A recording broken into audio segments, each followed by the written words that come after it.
Bread halwa అనేప్పటికీ చాలామందికి prepare చేయడం రాదండి. ఎంతో కష్టం అనుకుంటారు, కానీ ఈజీగా ఎలా చేసుకోవాలో ఈ వీడియోలో చూసేద్దాం రండి. ప్రాసెస్లోకి వెళ్ళిపోదాం రండి. ముందుగా బ్రెడ్ పీసెస్ని తీసుకుని ఇలాగ చివర అంచుల్ని కట్ చేసుకోండి. ఎందుకంటే ఇవి ఫ్రై చేస్తాం కదా, ఇవి ఆల్రెడీ ఫ్రై అయిపోయాయి కదా, ఇవి కూడా బాగా మాడిపోయి కలర్ చేంజ్ అయిపోతాయి. అందుకనే ఈ ఎడ్జస్ట్లను కోసేసుకుని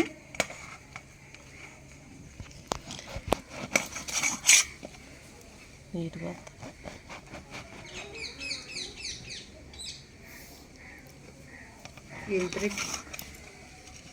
ఇలా కోసుకుని పక్కన పెట్టేసుకున్నాం.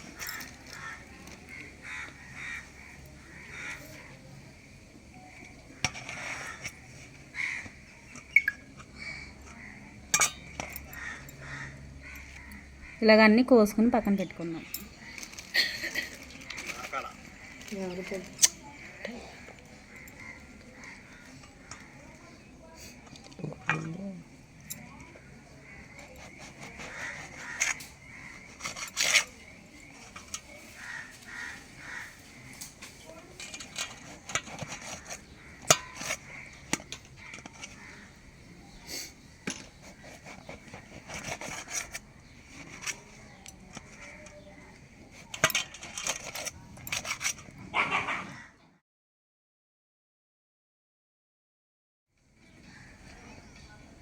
చూడండి, ఇప్పుడు ఇవన్నీ ఇలా కట్ చేసుకున్నాం కదా, వీటిని డీప్ ఫ్రై చేసుకుందాము.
ఇప్పుడైతే పంచదార ఒక కప్పు తీసుకుని పంచదార సిరప్ని తయారు చేద్దాం.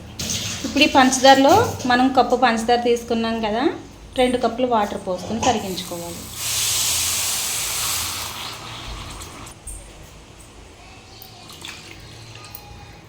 ఇప్పుడు పంచదార సిరప్ రెడీ అయ్యేలోపు వేరే కడాయి పెట్టుకొని నెయ్యి కానీ నూనె కానీ వేసుకుని జీడిపప్పు, బాదం పప్పు, అలాగే కిస్మిస్లు వేసుకుని వేయించుకుని పక్కన పెట్టుకోండి. చూడండి, పంచదార కరిగి మనకి ఇలా చేతికి తాకినప్పుడు ఇలా జిగురుగా ఉంటే సరిపోతుందండి. తీగపాకం ఏం అవసరం లేదు, జిగురుగా ఉండాలి. ఇప్పుడు బ్రెడ్ పీసెస్ని వేసేసుకుందాం.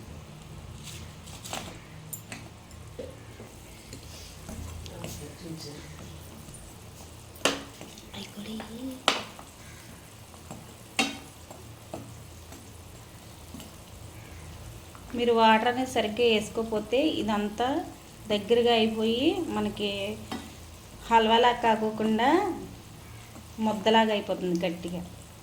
ఇందులోనే యాలకుల పొడి కూడా వేసేసుకోండి. యాలకుల పొడి వేసుకుని మిక్స్ చేసుకోండి.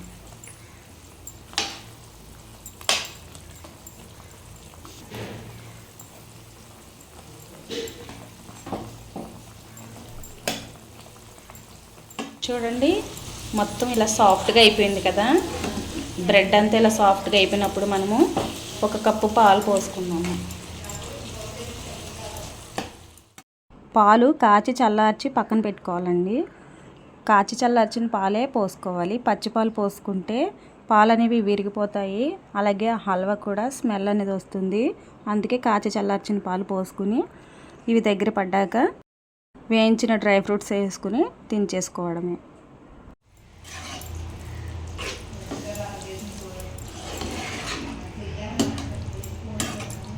బ్రెడ్ హల్వా అయితే రెడీ అయిపోయింది. బ్రెడ్ హల్వా అనేది ఇలాగే ఉండాలండి, జారుగా ఉండకూడదు, అలాగని గట్టిగా ఉండకూడదు, ఇలా మీడియంగా ఉండాలి. అప్పుడే మనకి పర్ఫెక్ట్గా బ్రెడ్ హల్వా అనేది వచ్చినట్టు. ఇప్పుడు స్టవ్ ఆఫ్ చేసేసుకుని వేరే బౌల్లో ఇప్పుడు ఈ హల్వాని సర్వింగ్ బౌల్లోకి వేసుకుందామండి. వేసుకుని డ్రై ఫ్రూట్స్ వేసుకుందాము.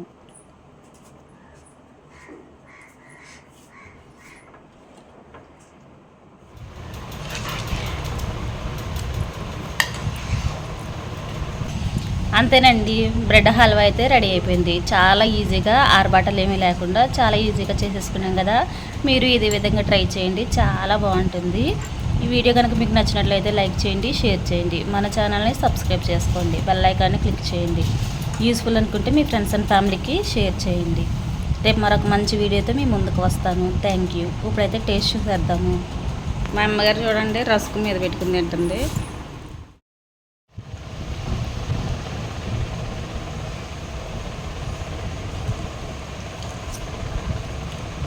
టేస్ట్ అయితే చాలా బాగుందండి, నోట్లో వెన్నపూసలా కరిగిపోతుంది.